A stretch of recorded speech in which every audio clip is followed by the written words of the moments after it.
Hi, this is Kevin Lee with the E-Marketing Association. My day job is running Did It, and my passion venture is a nonprofit called Giving Forward. I'm here with Oren Netzer, who most people probably know as the co-founder of Double Verify, but he's got a new venture that he started up recently called CClearly. So, Oren, can you share with me what the catalyst was for you deciding to start up something completely new? What was the problem you were trying to solve, and what was the catalyst for you embarking on See Clearly? Yeah, absolutely. Thank you, first of all, Kevin, for having me. Um, it's kind of an interesting story. CClearly was started 6 years ago, so it was a while, and we started in the paid search space. And really, what we were trying to do is bring audience optimization and audience targeting to search, because there are no third-party cookies in search. Which is not something we had to worry about in the world of display, 6 years ago.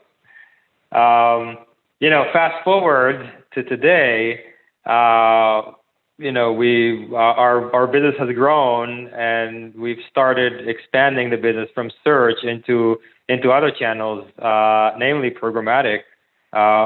Because of the relevancy of what we've developed to the new world of programmatic, where cookies are going away. We found that the exact same problems that existed in search are now happening in the world of programmatic. So really, what we developed there, and we've worked a long time to do that, is a way to optimize to audience and target audience without using cookies.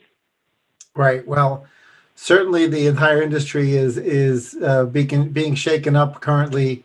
Obviously, third-party cookies have been gone in Safari for a while, and with the hypothetical pending removal of third-party cookies in Chrome, a lot of marketers are sort of concerned that they'll lose their ability to do both targeting and tracking. And of course, within the mobile space, IDFA is happening as well with the removal of that from the Apple ecosystem. So given those changes, a lot of media buyers and marketers are sort of fearful that they'll lose a lot of targeting capability, and that targeting will regress, not quite all the way back to having to buy soap operas because you want to reach women aged 18 to 45, but to a much more blunt level that existed in traditional media. So should they be worried, or are there going to be great proxies and alternatives to targeting? Well, I think targeting is going to diverge into three. There's going to be first-party data that I think everyone is pretty busy collecting right now. There's going to be, logged-in inventory, which is, the social platforms like Facebook and the premium publishers. You're going to have a user identity because people are going to be logged in, and you can pretty much continue using the same techniques and doing the same things you're doing today. And then there's all the rest, right? And all the rest is where I think there are opportunities that no one is taking advantage of today. The obvious use is of that inventory is contextual advertising, but I think there's a lot more that could be done if you marry AI together with the non-PII data that's still going to remain. And we're seeing an AI solution coming from Google in Chrome, which they're developing, something using federated learning of cohorts, which is basically going to be some way of targeting by using data in the browser, which honestly we don't really know what it is. We don't know what the capabilities are, or whether it's going to cost money or not. But we do know that it's going to be available only in Chrome. And I think there's other, two non-PII elements that if you're, smart about using them, and you're using machine learning and using AI in the right way, you can really leverage them to do pretty precise targeting. One is the user IP, which is basically can be converted and translated into a location, and the other is the site URL, which I think together IP, location are indications of audience, and site URL is an indication of intent. So if you can be smart about putting that together with AI, I think you'd be impressed with the type of audience targeting that you could still achieve without using any PII. Yeah, I mean, we've obviously, wearing the did it hat, been heavy in paid search for a long time, and we always used tightly narrow geography as a great proxy for both wealth and income in paid search. And in the early days before it was easier to target in Google, we would actually create all sorts of clone campaigns specifically to target at a very granular level on in search on PI on IP address data within clusters of zip code and zip +4 if we could, or radius around a centroid. A follow-up question to that, though, is creative matching up to what you know about the individual is another thing that will lose some fidelity there, right, with the disappearance of the cookie or IDFA. So, how do you see that evolving? Can we still sort of match up creative effectively to these, people at perhaps at the IP level or to whatever granular level of targeting you have?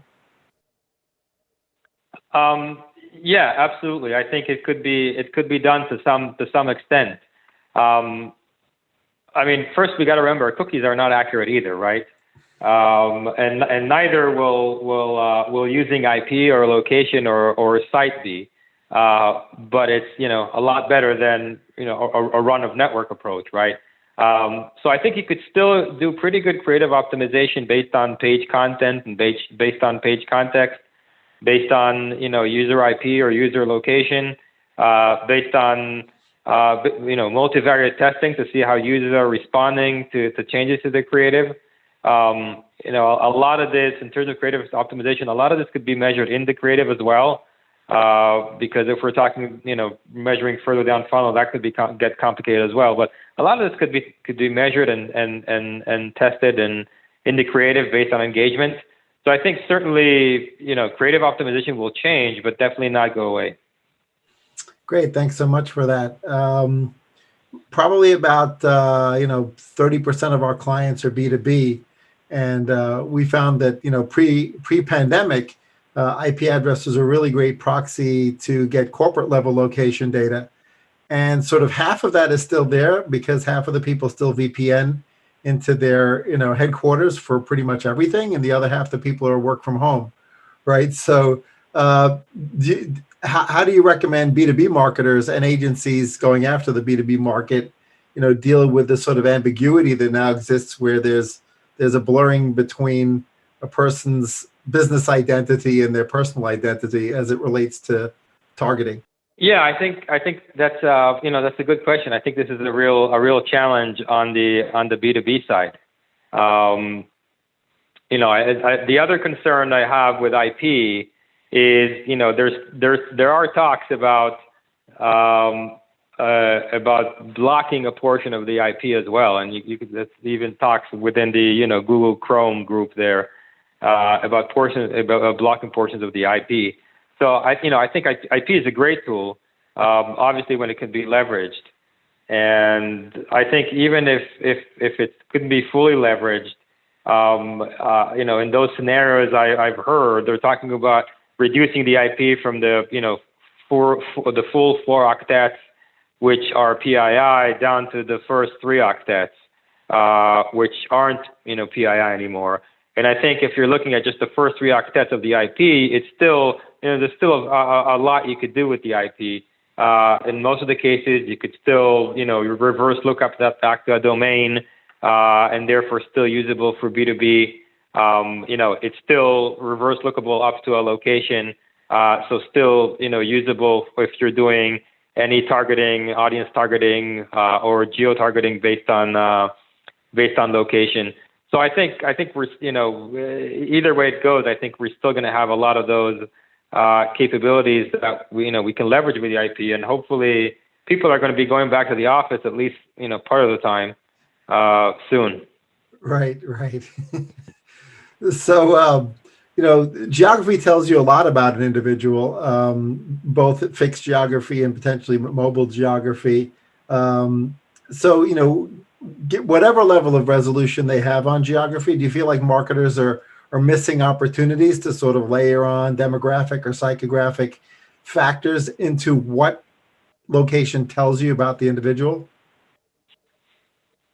Yeah, absolutely. I think this is probably the biggest opportunity that they're missing. And I haven't hardly seen any marketers make good use of it, even the most sophisticated ones. And I think it's a real big opportunity that they're overlooking. We've seen clients doubling conversion rates by applying zip code optimization.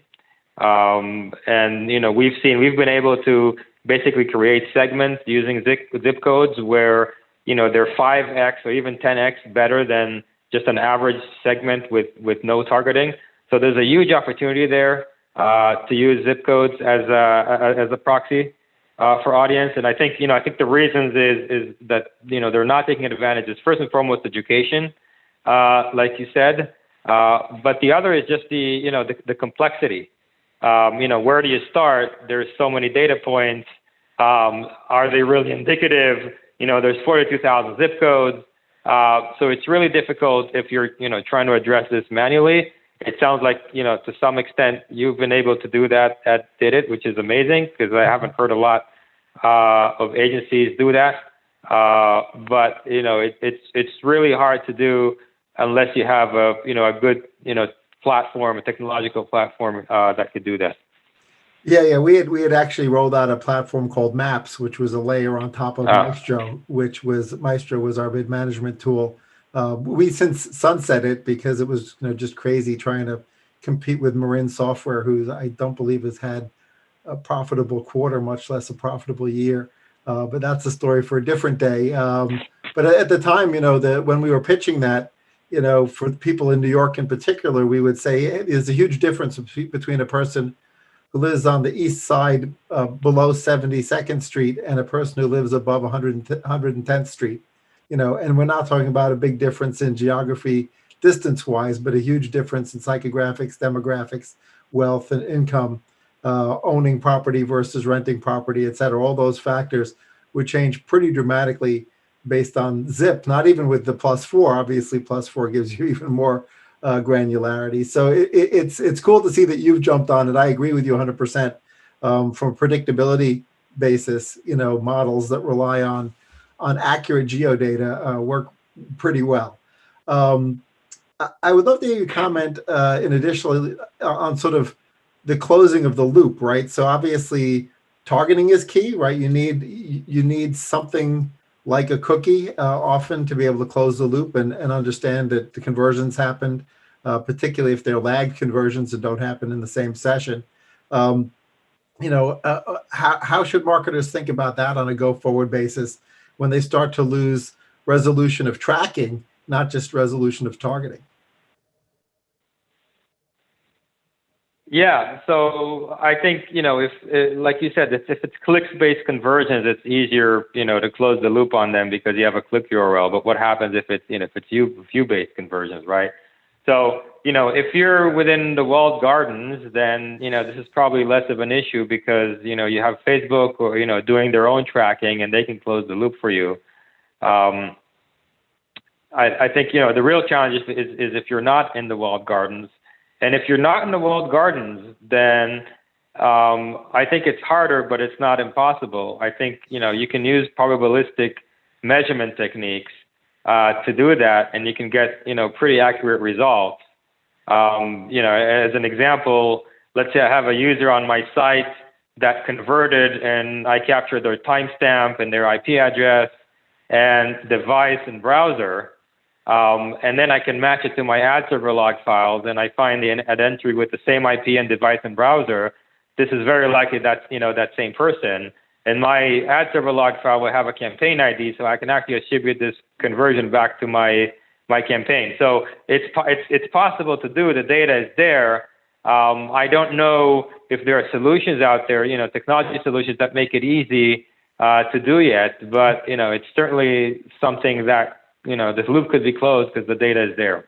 Yeah, no, I think that's another opportunity. The question is whether who will go after that with regards to closing the loop on the tracking basis. One other thing I think I'd love your comment on this. I've seen marketers make mistakes in that when they do have a walled garden campaign going, um, and that walled garden, of course, has the luxury of the identity, right, to be able to not just use last click attribution. They go by those numbers, not realizing that they might have three separate walled gardens all claiming a conversion, because as far as that walled garden knows, it was influential, right? But it's not taking into account things that are happening outside of the walled garden. So, how should marketers think about that? How should they sort of reconcile the fact that they want to use the walled garden because the walled garden has data persistence, but at the same time, it's not telling the whole story? Yeah, so I think there's an opportunity, funny enough, for verification companies to step in here, and because they're really the only ones that have this this broader view and broader perspective across platform, both walled gardens and not walled gardens. So I don't have the solution, but I think the solution is probably somewhere there. All right. Well, we'll have to wait and see who comes up with that solution, who can also be trusted Yeah, by the average marketer. Well, thanks so much for joining me, Art. I look forward to watching the CClearly evolution and learning more about it. absolutely. Thank you very much, Kevin, for having me.